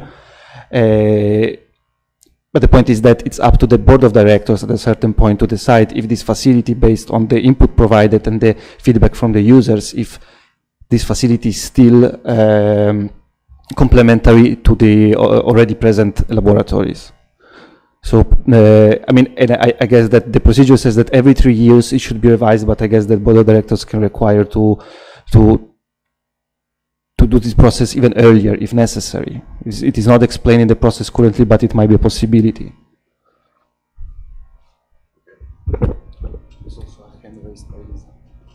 Oh, Lisa, sorry, I need to look at another screen. Please, you have a question or a point? No, okay, don't worry. I'm. Okay. Yes. Do you hear? Yes. Yeah. Okay. If you could speak. I would like just to add one comment on the strengths first. That I guess that one of the major strengths from the perspective of the human capital of people that are involved in the Ceric activities. Okay, beamline scientists, but also recently as proven by the PhD students with the Integra project, is the fact that Ceric is helping to grow a community of scientists that are more, used to work with a multi-technique approach, and then are more able to crosstalk with several approaches. I think that we should also consider in the strength of such a type of Ceric this aspect that I feel very important for the future generation of scientists that will work in the field. So that's it was just to highlight something positive and not to go to the weaknesses, and in a while. So if you want, I can comment on the black period of Electra at the time that you prefer. So I'm here. Lisa, point well taken. And we go back to strength, the sixth point. We can bring that aspect out more. Your training, but bring it out that this is particularly the case in as you say, multi-technique, and also performing science in multidisciplinary larger teams. So we'll bring that out more strongly in the sixth point. Yeah. Absolutely, but also in a very international environment. So there is also a perspective from. Thanks, Pascal. We'll expand that point. I would say, with respect to open science, but not only open in the terms of data, but in terms of culture, outlook, the way we conduct science. So Marek Stankovic from the Polish partner facility. Okay, I would like to suggest adding to the strengths in the second bullet points, improve science in Central Europe by offering free open access to a unique suite of because this is clear to us, but if somebody reads it, it might be not clear. Thanks, Marek. Again noted. I'm writing all this down. Who's taking notes here? It's recorded. Okay, we go over the recording. Okay, thanks. Good. So strengths. That's very useful. We move on to. I mean, we'll probably spend more time with opportunities and threats because that's about what we will do in future. Anything to add or remove from weaknesses? We got anyone? No? I'm not seeing, we were quite comprehensive about weaknesses. If I may comment, Lisa. Yes. If I may comment, please go ahead, Lisa. Sorry, there is a delay between my voice and the transmission, so this is the reason because I cannot really be fluent. So, on the sentence, some partner facilities are entering into a dark maintenance period with no plan to provide alternative arrangements. This is not fully true. for Electra, for example. So we just had our scientific advisory board last week or this week. Our plans is for example, for some of the techniques that can be also operated with conventional sources to keep the labs operational. I mean that in this respect that will be use offline. So essentially the laboratory for ultraviolet Raman spectroscopy, CC for the offline facilities, and nowadays we have a very large range of new instruments that we can give to users. Some of them already ask for the new instruments, even if they are not advised at the moment on the Ceric website, because they've been just installed. And the third laboratory that will be available will be the Tomo Lab. And I think also it's relevant to highlight that all those laboratories has been supported by the previously mentioned Ceric grants or help in the development of the facility. So for these 3 labs, for sure, and then I add on top of this the Nano Innovation Laboratory, the Structural Biology Lab, that will be still operational in tight conjunction also with the other initiatives in the life science domain that will be active during the dark period of the Electra. So I wouldn't say no plans, but alternative plans can be provided and more detailed. That's my comment on this sentence. Lisa, so we can certainly change the wording here, because it's clear from what you said that thought has been put into providing offline alternatives, and we were aware of SACS and IR, for example. I think the principal concern here is where users actually need synchrotron instrumentation, as in, the instruments that are available in Electra when it's running at that level of intensity or resolution or whatever. I think we do need to reflect on how we provide our users with alternatives. So clearly the offline offer is going to be important and really valuable here. But I think there may be instruments that we still need to consider finding a replacement for this period.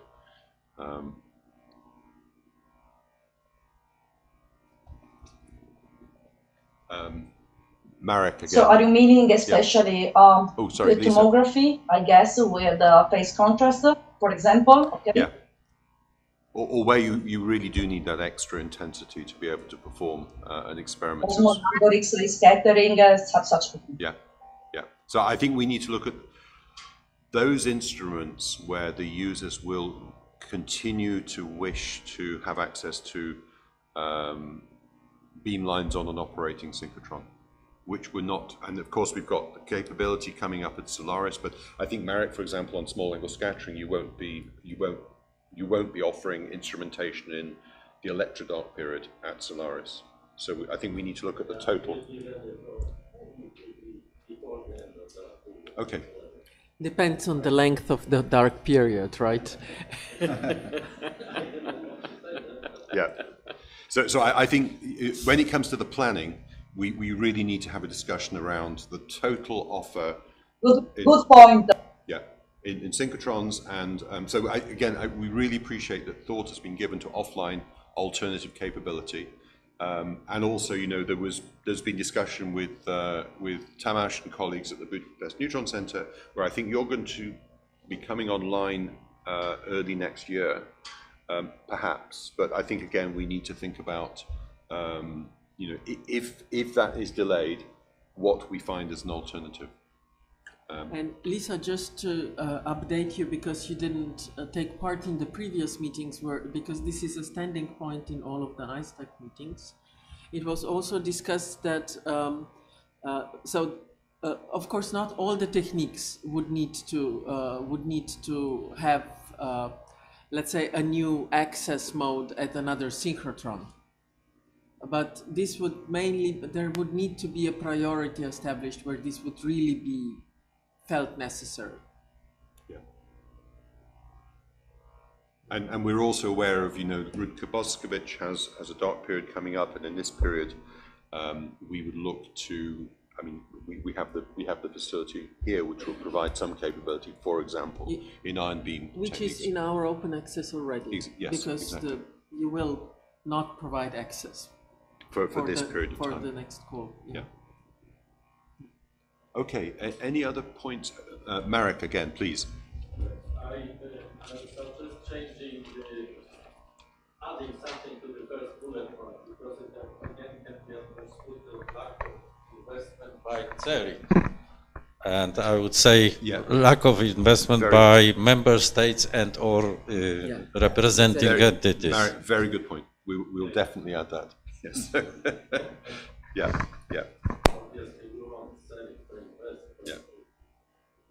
Yeah. Okay. Super. No, we'll do that.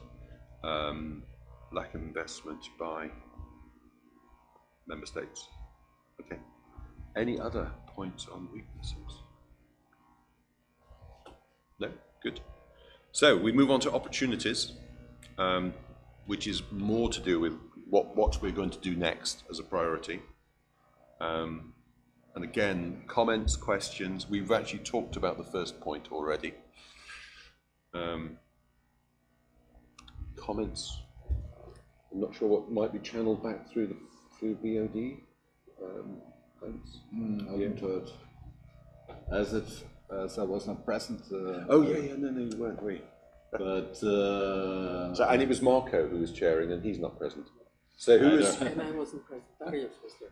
Oh, the members. Who was at this meeting? Everyone else. So for those of you who were at the meeting, any particular opportunities that you feel are missed or have been given too much emphasis here? I don't see it, actually.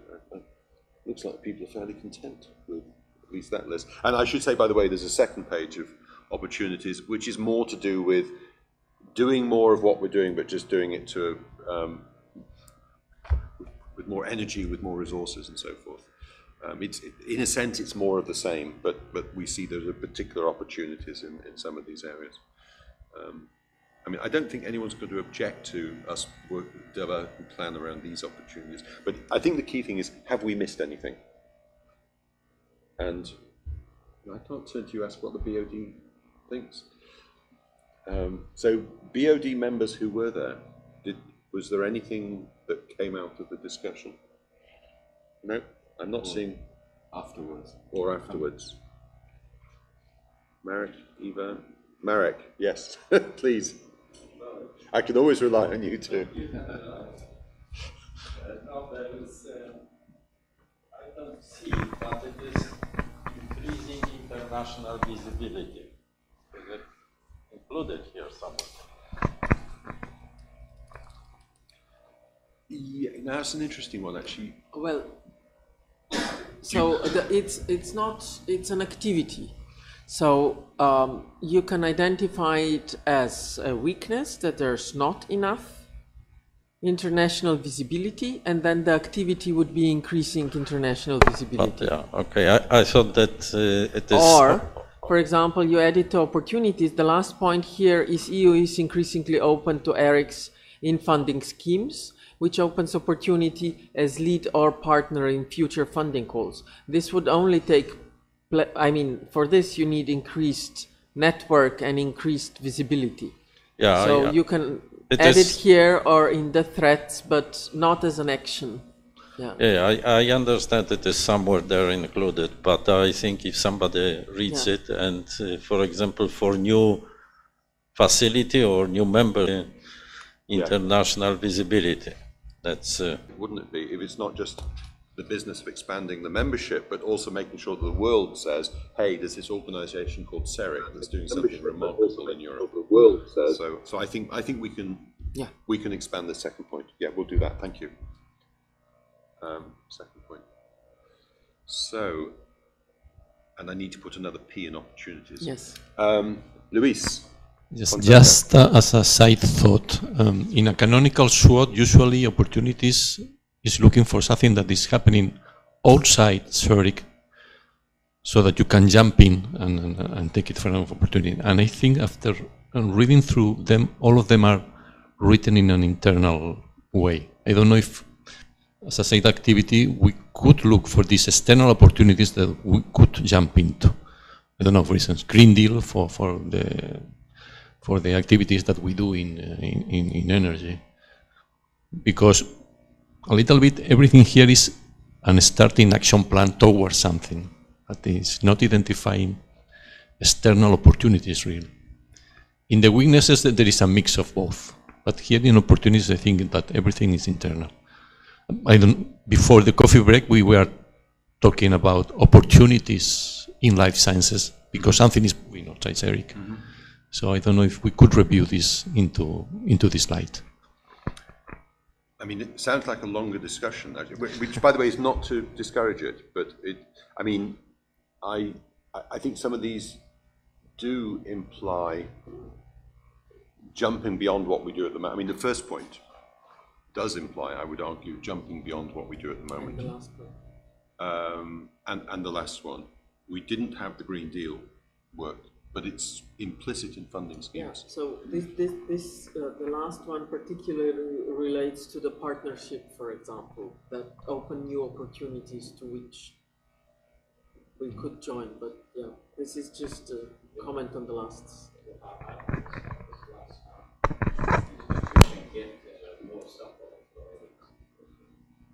Yeah.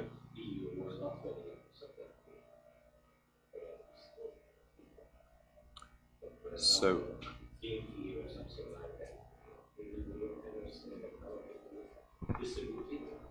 What? The BIM fee. If we go as Ceric, that how would you distribute the BIM fee within Ceric? The BIM fee. Everyone.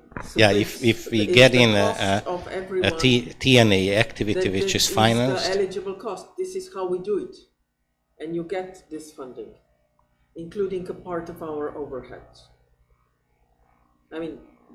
Okay, I have not seen that yet, but. Yeah, because you never decided to take part in our TNA activity. I mean, yeah, the problem is that there are many organizations, we are members, so then you need to decide that in which. For example, in this case, what is this? The League of European Neutrons Lens. Yes, but if, for example, if you consider that we do invest in the facilities, so for example, if there's an infrastructure investment in some of the beam lines, this is hypothetical, I'm not talking about BNC. It doesn't make much sense that that beam line is in the competitive open access, which we have actually co-funded. You know, so we are adding into the contracts now for the expression of interest that the facilities will do their best to be in the calls with Ceric, because otherwise it's just to be short and then give us well, once BNC will start, once the Lens will start funding you, go ahead. Lens doesn't fund us, but if that's what I'm saying. This is just a channel to go into individually, basically. Yeah. In fact, you put money into Lens. So no. This is not the Lens. But there's an administration fee to be a member of Lens. No. That's nothing to do with Lens. Because they hire two people. So, you have there's no fee. Okay, no. Sorry. I'm just familiar with LEAPS. But Luce, coming back to your point, what we can do is try and make some of these a bit more outward looking and emphasize the fresh, new, external, additional capability. And certainly the first and the last bullet point can be made to look a little bit more outward, forward looking.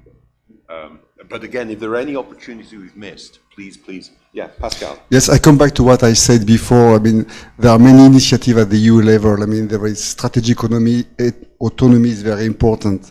EU competitiveness and research infrastructure are the central point of this. I think Ceric is a huge opportunity for Ceric for this. Yeah.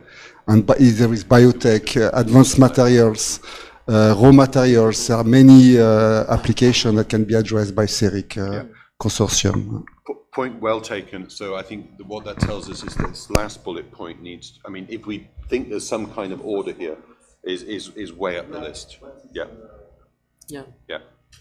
No, and this is really useful because when work on this to come up with priority actions, then we need to have a feeling for which are the most important opportunities.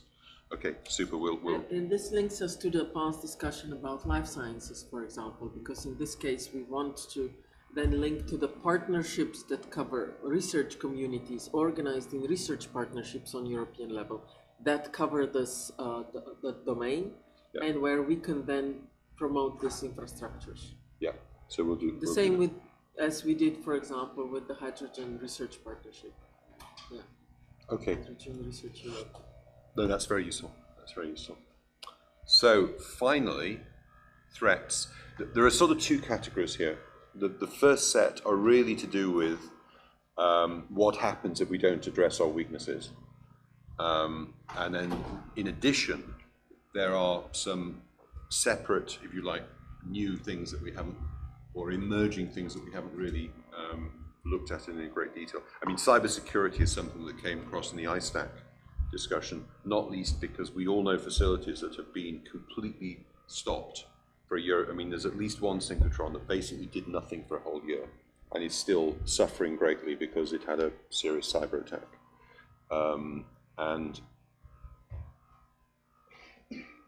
again, we look for your views about what we may have missed or what you think are particularly significant here.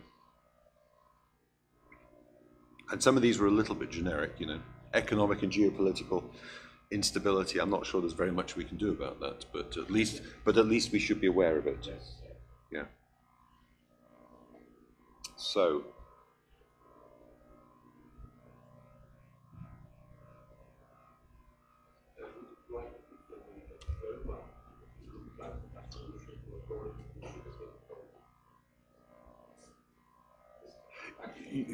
You're right, yeah, and you were very clear about this in the ISTAC discussion, Luis, that don't mix actions and weaknesses. So you're right. We should. It's the threat of the climate change. Yeah, the threat is is a threat to our operational model because of legislation. Exactly. If we, if we don't do something about it, we could be closed down. Yeah. So. That's and there are facilities that operate only part-time now precisely because of this takeout. So okay, we need to rewrite that third point. Yeah, it's very tempting. It's difficult not to put in some of the actions sometimes when you look at them. But exactly, no, you're absolutely correct.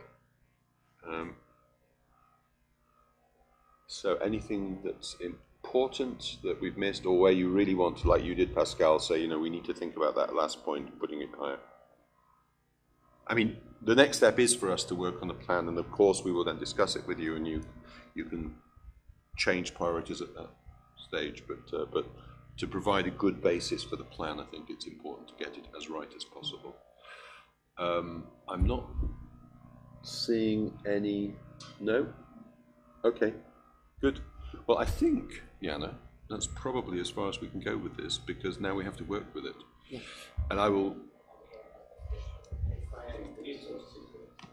Changing etc. What do you mean here?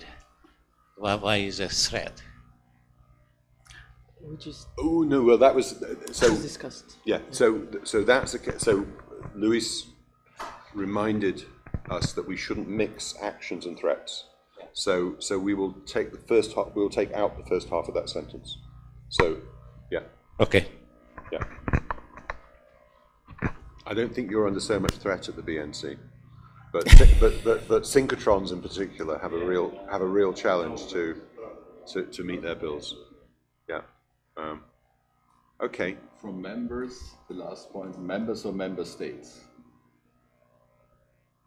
Member states. Yeah, well, Ceric members are member states. So according to our statutes, members are member states. I mean, could be also international organizations, but yeah. Yeah, but we need to be consistent. So when we talk about members, that's correct, it is consistent. When we talk about members, we always refer to the member states. But governments. But here what have I done? Here I've actually said member states. So we'll be consistent. Right. We'll be consistent. Yeah. Thank you. Okay. Sorry, I've just done something to break this. Can you? So can you, PowerPoint would like to access the camera, allow, and then just, where is the slideshow? Okay, super. So I think that brings us to the end of the business on the agenda. AOB, does anyone have any other business? No? Well, thank you, because I think we've actually evolved the SWOT further. We're now confident everyone's agreed that that's a good basis. And I will try and get as much input from Jana before she leaves as possible and try and get her to do as much of the work as possible, because it's still her responsibility until the end of November. She's not listening. You missed that, Jana. What was it? Nothing. What did he say? So the next stage is the hard work of transforming this into a plan.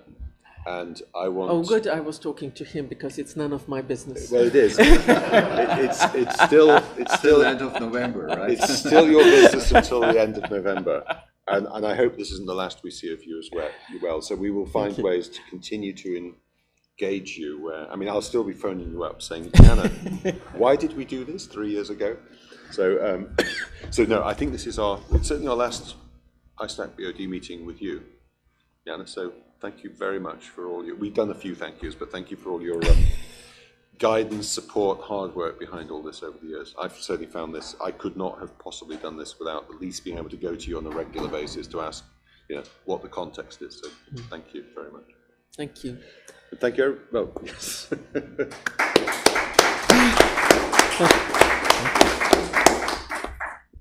And I think that sorry. No, I'll see most of you at the GA anyhow in Brussels. I hope also that associated facilities will be able to join us. So in Brussels on the 21st, we will have a official 10-year event celebrating Ceric. There will be it's half a day event, which will then be followed by the General Assembly.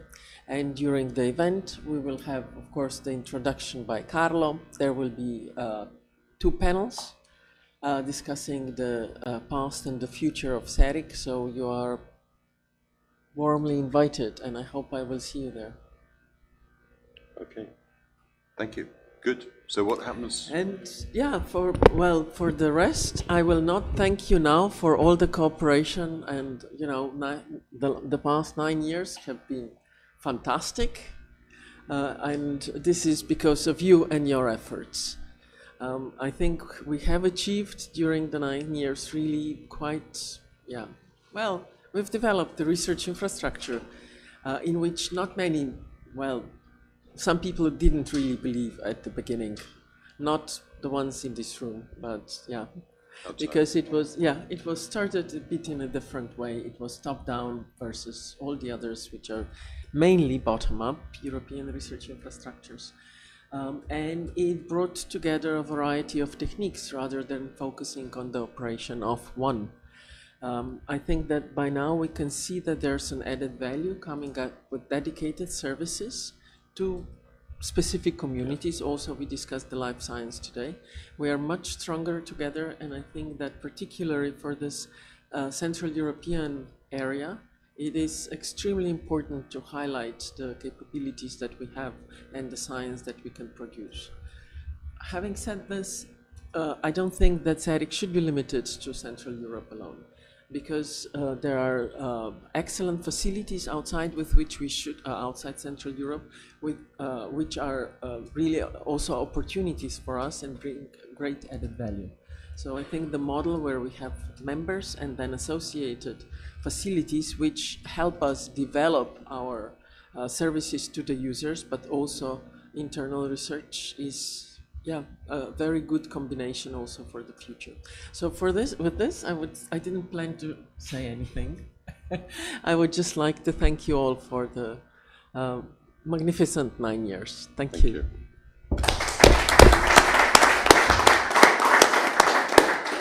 Thanks.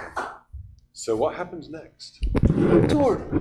Yeah, because we have lunch, but later on. So now, with the help of Lucio and his team, we can have a short tour of the Ceric laboratory. Okay, super. So thank you very much to the people connected. Yeah. Unfortunately, you cannot join us. And Darius, thanks to the organisation as well. Thank you. And Sarah too. Thanks, Sarah.